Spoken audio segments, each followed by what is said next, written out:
आज ये जीके का हमारा दूसरा वीडियो है जीके सीरीज का।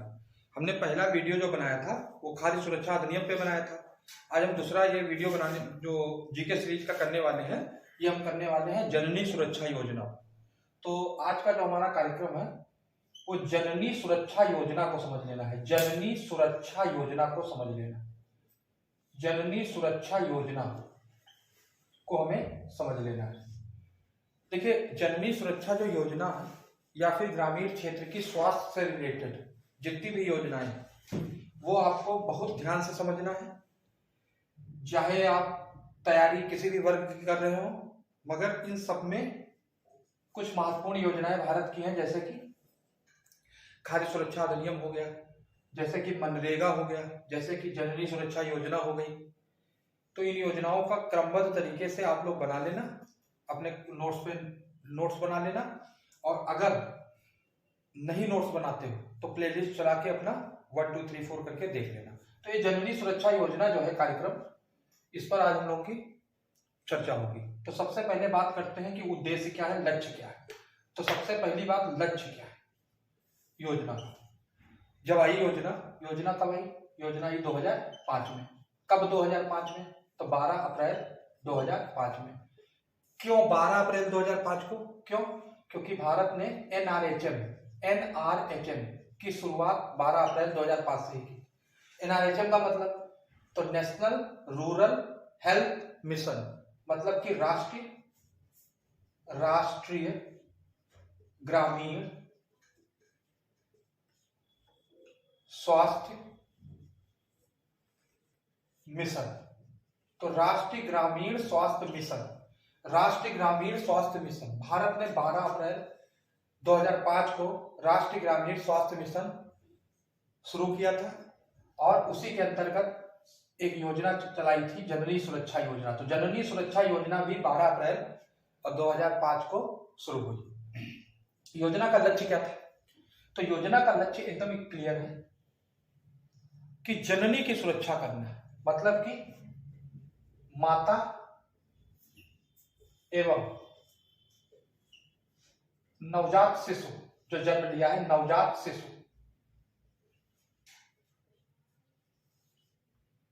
इन दोनों की सुरक्षा करना था। कैसे सुरक्षा करना था? देखिए, ये नवजात शिशु जन्म लेगा, जन्म से पहले मां की कोख में पलेगा, तो माता को जो सुरक्षा देनी है वो गर्भावस्था में भी देनी है, और माता को जो सुरक्षा देनी है वो गर्भावस्था के बाद भी देनी है। क्योंकि भारत में जो मातृ मृत्यु दर है वो गर्भावस्था के दौरान भी है और गर्भावस्था के बाद भी है, जब मतलब कि प्रसव के बाद भी है। तो ये चीज आपको ध्यान रखनी है कि इसमें क्या लक्ष्य था कि गर्भावस्था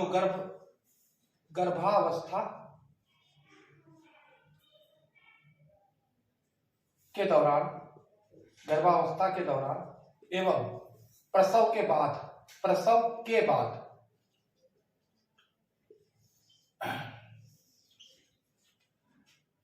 माता एवं शिशु दोनों को स्वास्थ्य सुरक्षा प्रदान करना। एक तो परिभाषा आप ये बना सकते हैं इसकी कि गर्भावस्था के दौरान या प्रसव के बाद माता और शिशु दोनों को स्वास्थ्य सुरक्षा प्रदान करने के हेतु जननी सुरक्षा योजना की शुरुआत की गई।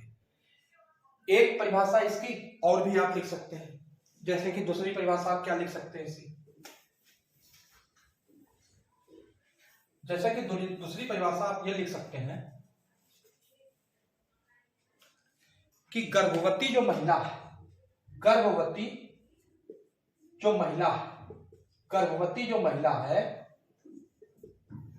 उस महिला को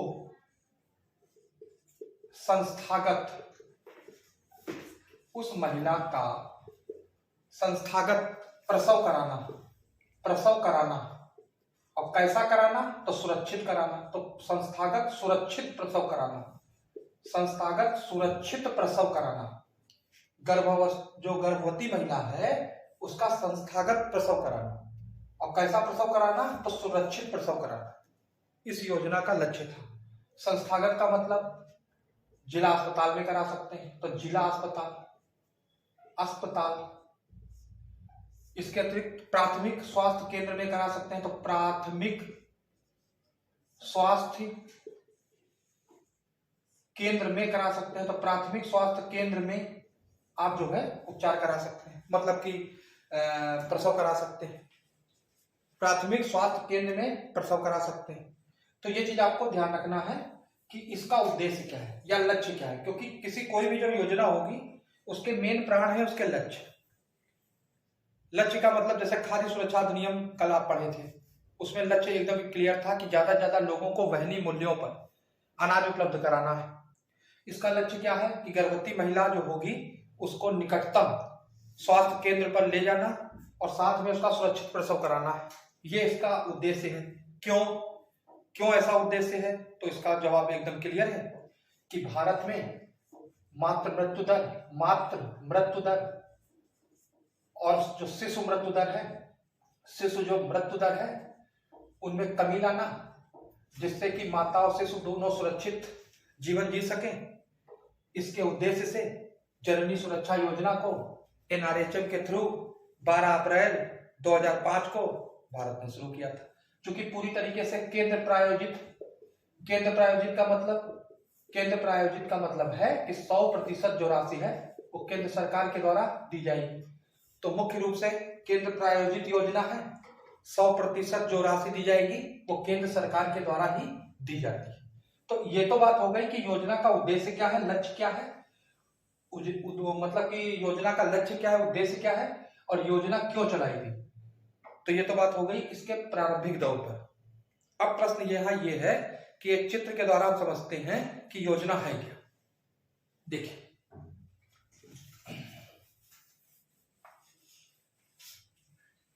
इस ग्राफ में हम समझेंगे कि योजना है क्या।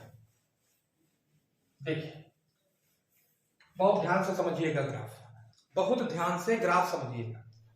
आधार बिंदु में हम माता को रख लेते हैं।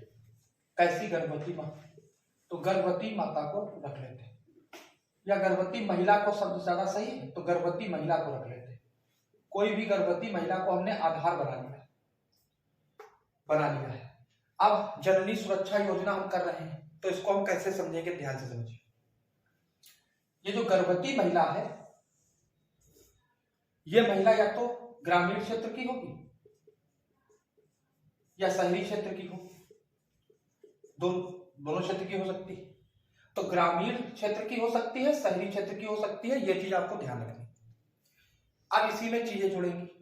देखिए, जब जननी सुरक्षा योजना आई तो एक नाम बहुत आया उसके साथ में, आशा कार्यकर्ता का मतलब ये है, कार्यकर्ता, पहले आशा को समझ लेते हैं। आशा कार्यकर्ता का मतलब ये है, आशा ASHA, आशा कार्यकर्ता का मतलब ये है एक ऐसा स्वास्थ्य कार्यकर्ता जो कि इन महिलाओं को चिन्हित करके और निकटतम स्वास्थ्य केंद्रों तक पहुंचाए, उनका सुरक्षित प्रसव कराए, सुरक्षित प्रसव के बाद भी उनकी देखभाल करे। अभी हम आपको विधिवत सारे कार्य दिखाएंगे, आप पहले चीजों को समझते चलिएगा।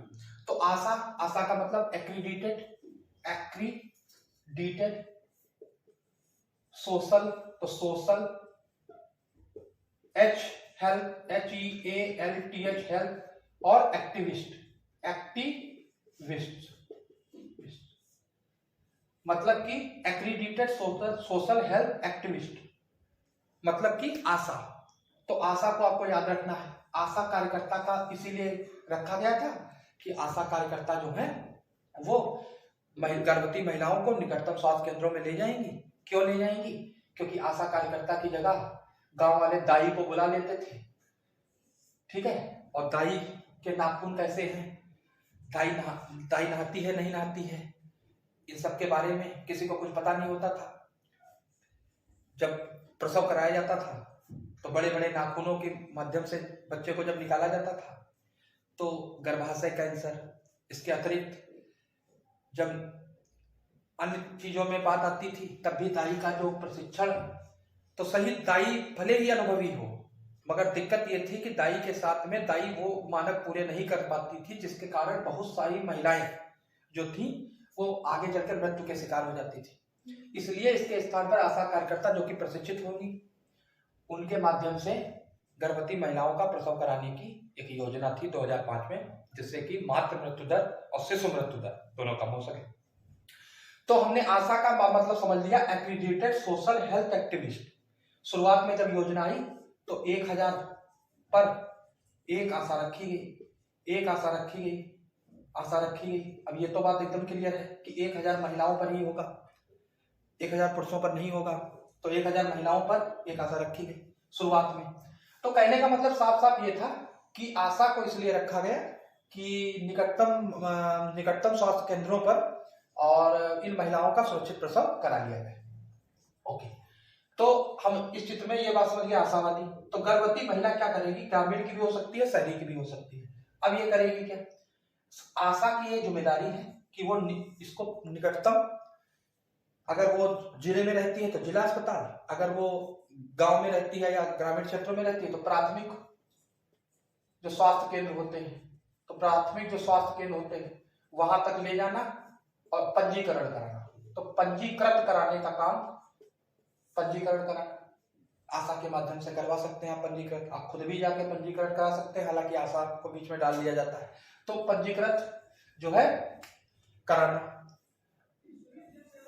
प्राथमिक स्वास्थ्य केंद्र में। अब महिला जब यहाँ पंजीकृत हो जाएगी, तो जब पंजीकृत हो जाएगी तो उसके बाद आशा की पहली ड्यूटी ये हो गई।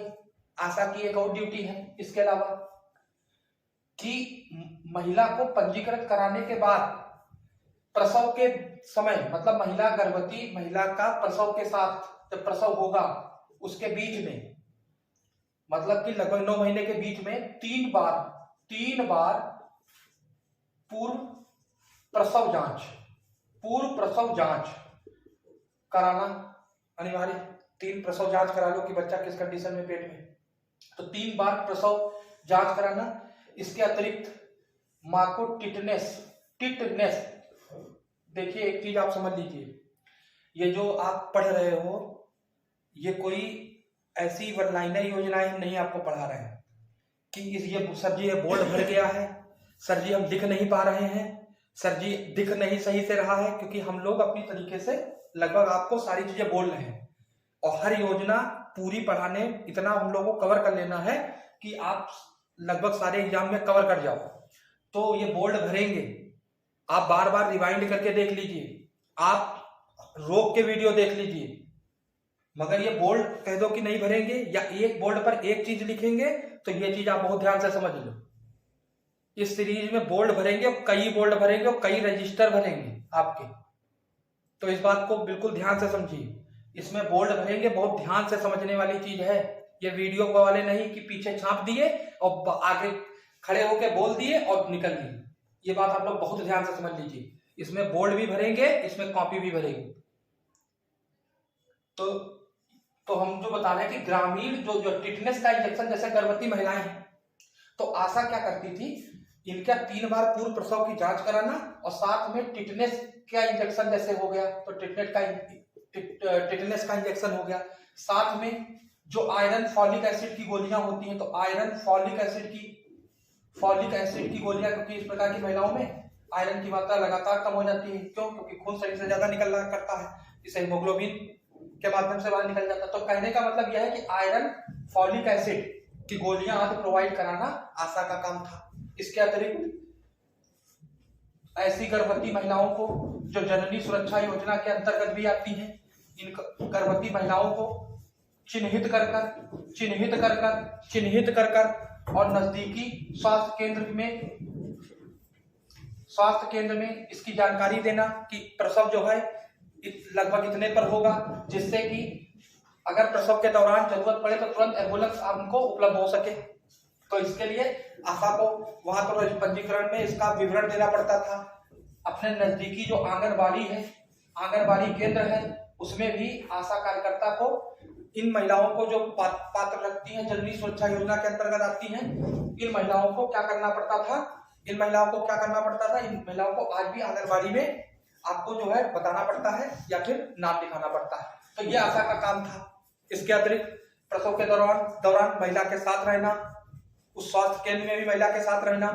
इसके अतिरिक्त प्रसव अगर हो गया, प्रसव जब हो गया तो उसके बाद 7 दिन तक महिला से मिलते रहना, 8 माह तक शिशु की देखभाल देखते रहना कि शिशु ठीक अवस्था में है या नहीं है। इसके अतिरिक्त 5 वर्ष तक जो भी पंजीकरण होगा यहाँ पर स्वास्थ्य केंद्र में, वो 5 वर्ष तक टीकों की जानकारी पूरी प्राप्त कर सकता है। टीकों की जानकारी प्राप्त कर सकता है, कौन कौन टीके जो हैं वो स्वास्थ्य केंद्रों में लग रहे हैं उनकी जानकारी मिलेगी।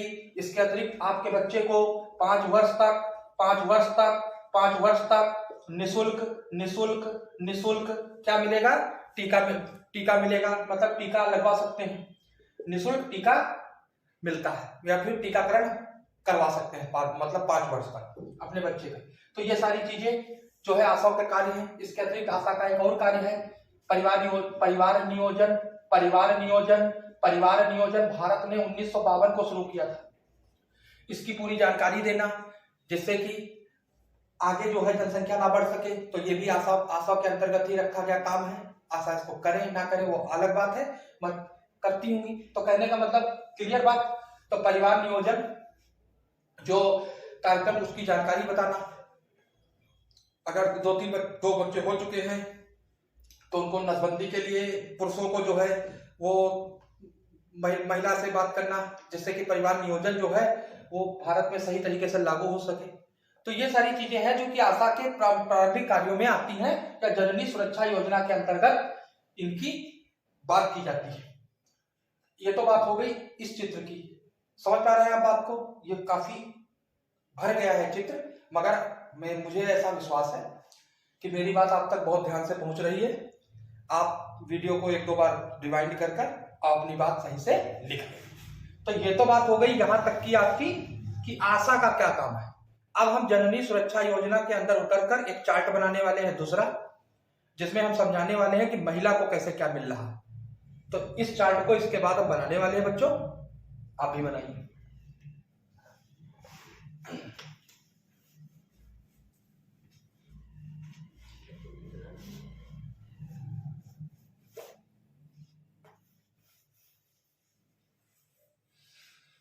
आप भी बनाइए। देखिए ये जननी सुरक्षा योजना ऐसे बनाते हैं।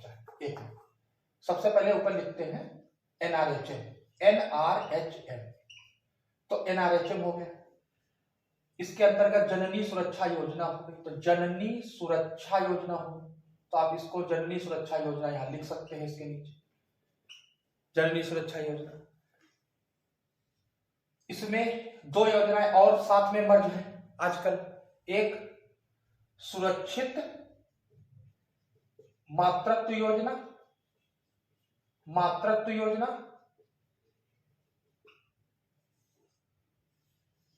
या सुरक्षित स्वस्थ मातृत्व योजना, सुरक्षित स्वस्थ मातृत्व योजना, और एक मातृ वंदना योजना। तो मातृ वंदना योजना, तो मातृ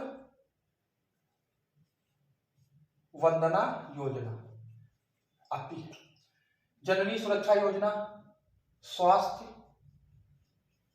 एवं परिवार कल्याण मंत्रालय के द्वारा निकाली जाती है। परिवार कल्याण मंत्रालय, तो कल्याण मंत्रालय देखता है। मातृत्व वंदना योजना महिला एवं बाल विकास, तो महिला एवं बाल विकास मंत्रालय के अंतर्गत देखी जाती है। महिला एवं बाल विकास मंत्रालय के अंतर्गत देखी जाती है। अब बात है कि इसमें आवंटन कैसे होता है। जननी सुरक्षा योजना, मैंने कहा ना केंद्र सरकार की 100% की योजना है। तो केंद्र सरकार 100% पैसा लगाती है। जननी सुरक्षा योजना के अंतर्गत अगर आप ग्रामीण क्षेत्र के और अगर शहरी क्षेत्र की महिला है तो ग्रामीण क्षेत्र की होगी महिला या शहरी क्षेत्र की होगी।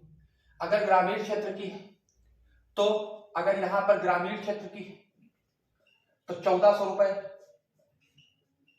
पंजीकरण के बाद मिलते हैं, और अगर शहरी क्षेत्र की है तो 1000 रुपए पंजीकरण के बाद आप प्राप्त कर सकते हैं। इसके बाद इधर आ जाइए, प्रसव के दौरान, ये तो हो गया पंजीकरण वाला।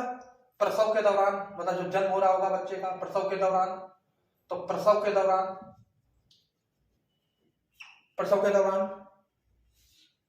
5,000 रुपए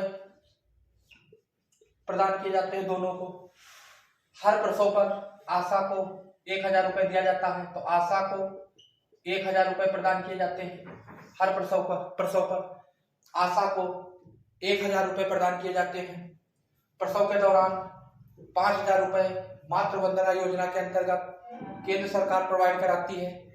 जननी सुरक्षा योजना के अंतर्गत या मातृ वंदना योजना के अंतर्गत लाभ लेने वाली महिलाओं को अपने बैंक खाते होने चाहिए, क्योंकि उन्हीं बैंक खातों में यह राशि डायरेक्ट ट्रांसफर की जाती है। जो डीबीटी सिस्टम है, डायरेक्ट बेनिफिट ट्रांसफर की जाती है। तो ये चीज आपको ध्यान रखनी चाहिए कि इन योजनाओं में ये चीजें महत्वपूर्ण है। सुरक्षित स्वस्थ मातृत्व योजना के अंतर्गत ये मतलब कि ग्रामीण क्षेत्र में 1,400 रुपए और शहरी क्षेत्र में 1,000 रुपए, और मातृत्व वंदना योजना के अंतर्गत महिला बाल विकास की 5,000 रुपए दिए जाते हैं। तो इस तरीके से लगभग 6,400 रुपए ग्रामीण क्षेत्र में और 6,000 रुपए शहरी क्षेत्र में। 6,000 रुपए चूंकि ज्यादा फेमस है, तो ये चीज आपको ध्यान रखना चाहिए। एनआरएचएम में ये चीज महत्वपूर्ण है। अब यहां प्रश्न ये उठता है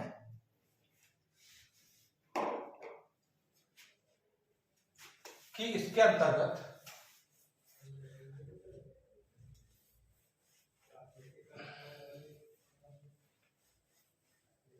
ऐसी योजनाएं भारत में क्यों आती है।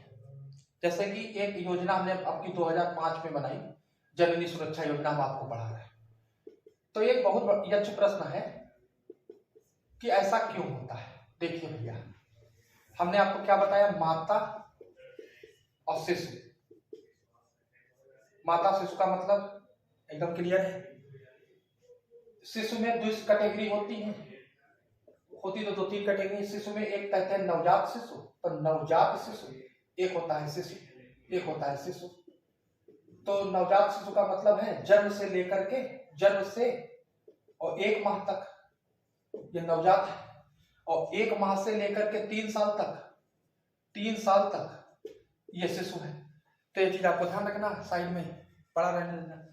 तो माता और शिशु इन दोनों की जो मृत्यु दर है ये लगातार बढ़ती जाती है। हालांकि पहले से काफी बेटर हो गया, मगर उसके बावजूद भी ज्यादा है। इसके अतिरिक्त यही वो चरण है, जनसंख्या को आप कैसे रोक लोगे। लोगों को मार के जो जिंदा है आप रोकोगे एक ही तरीके से कि आपको प्रजनन दर कम करनी होगी।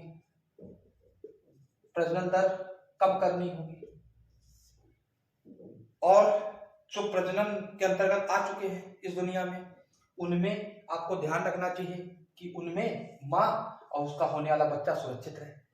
तो इस तरीके से ये योजना का एक बहुत महत्वपूर्ण रोल है।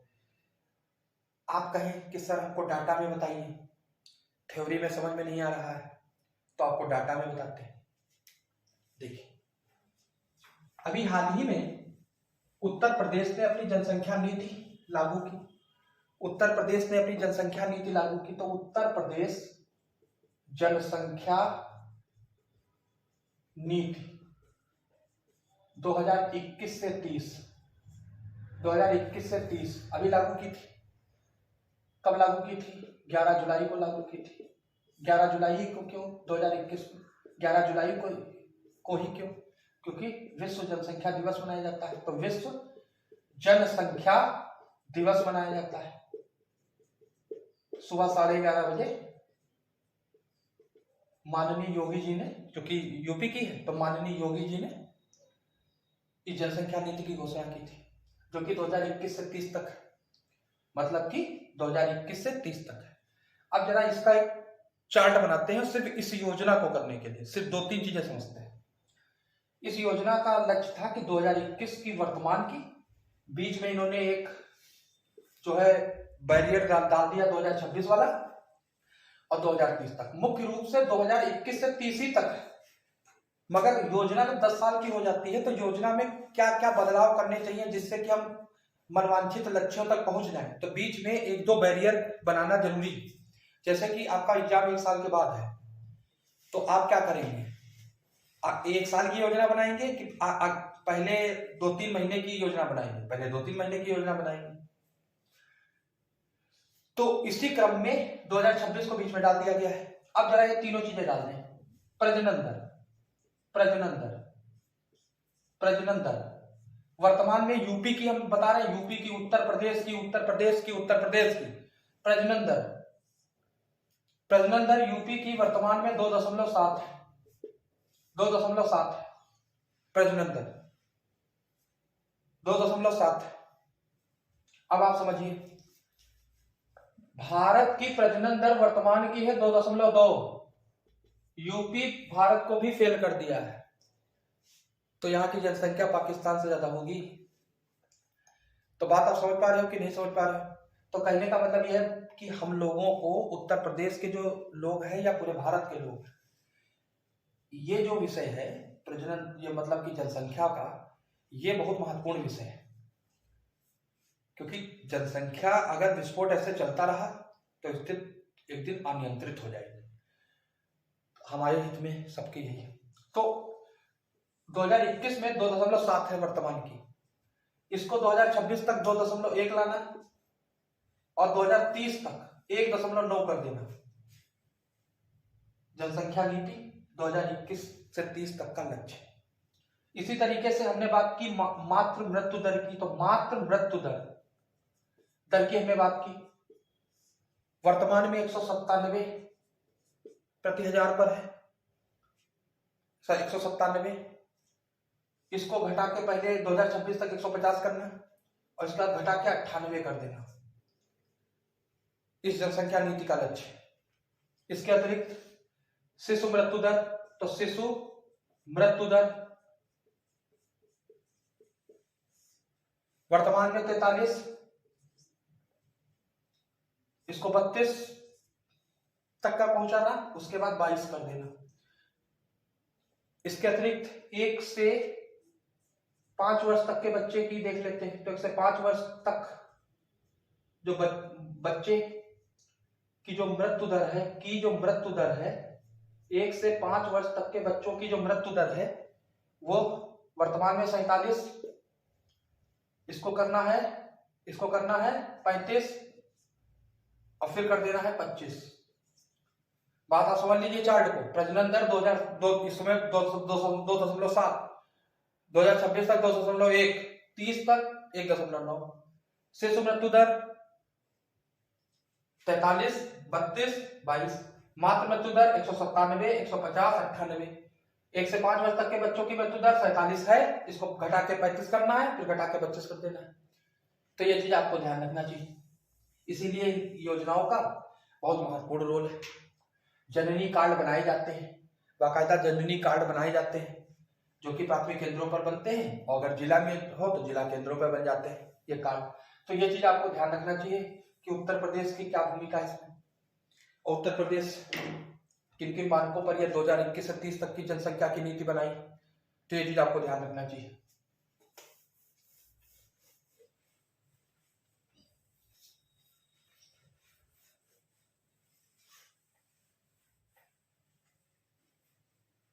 अब आप समझिए, अगर हम पूरी योजना को 1 बाय 1 देखें तो हम क्या देखते हैं कि जननी सुरक्षा योजना जो है वो केंद्र सरकार द्वारा प्रायोजित योजना है। 12 अप्रैल 2005 को शुरू की गई। NRHM भी शुरू किया गया था कार्यक्रम, तो उसी के साथ में जननी सुरक्षा योजना उसी के अंतर्गत शुरू की गई।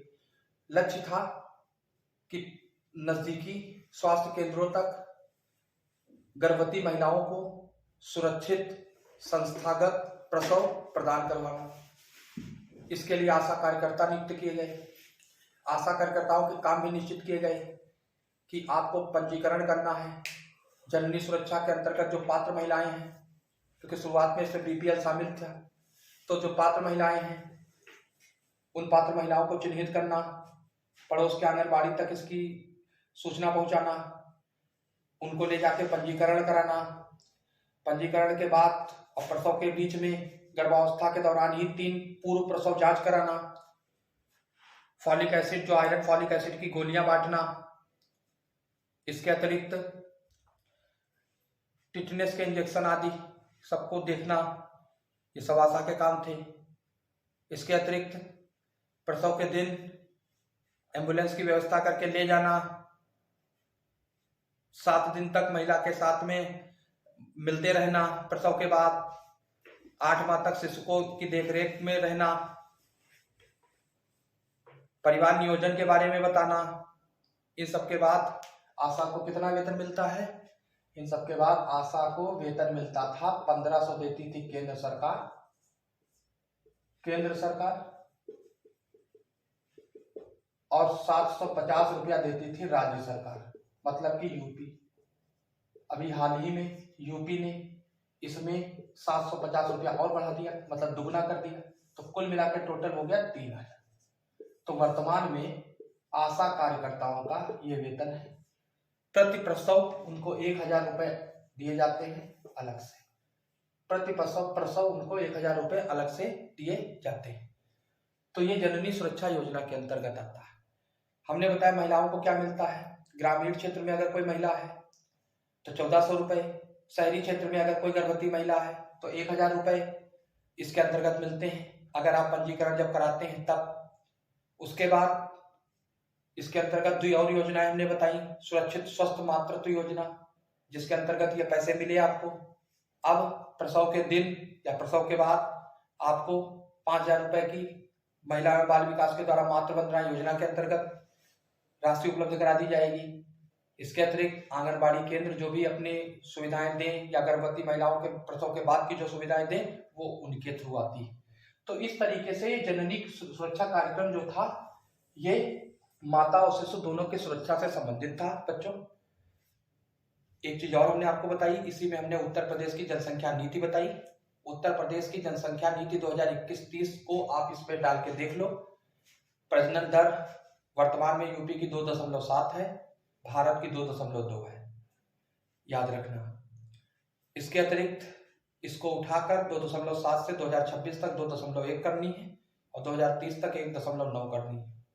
इसके अतिरिक्त माता की जो मृत्यु दर है वो 197 है, इसको 2026 तक 150 करना है और फिर घटा के 98 करना है 2030 तक।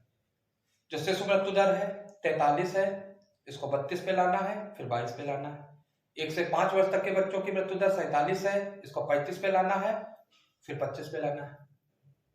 तो इस तरीके से उत्तर प्रदेश सरकार, केंद्र सरकार, WHO एवं अन्य जो कार्यकर्ता हैं उन्हें सबको वो कर भी रहे हैं। माता और शिशु दोनों की स्वास्थ्य सुरक्षा प्रदान करने के लिए भरसक प्रयास करने की जरूरत है और वर्तमान में वो लोग इसके लिए प्रयास कर रहे हैं। फिर भी भारत को अभी बहुत कुछ अचीव करना बाकी है। जय हिंद, जय भारत, जय श्री कृष्ण।